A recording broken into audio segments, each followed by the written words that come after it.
Legendos pasakoja apie Rambyno regioninėme parke buvusį akmenį, kuris neždavo sėkmę visam kraštui. Deja, iki šių dienų mums šio akmens išsaugoti nepavyko, tačiau šiandieną mes galime gražėtis nuostabia gamta, kurie atsiveria nuo Rambyno alkakalnio. Šį unikalų objektą mums pavyko išsaugoti Europos struktūrinių fondų dėka.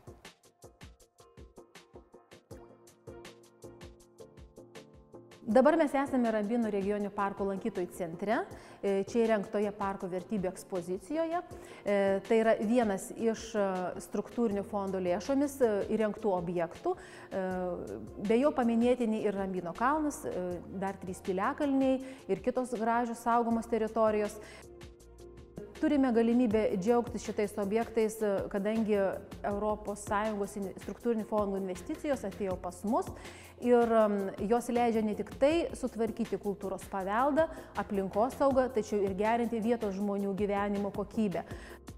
Ypatingas dėmesys buvo skirtas Rambyno kalnui, o parko vertybių ekspozicijoje, lankytojų centre, yra eksponuojami visos svarbiausios Rambyno regioninio parko išskirtinės vertybės ir kiekvienas turistas gali koncentruotai su jomis susipažinti čia, o po to, keliaudamas per parką, jas pamatyti ir natūroje.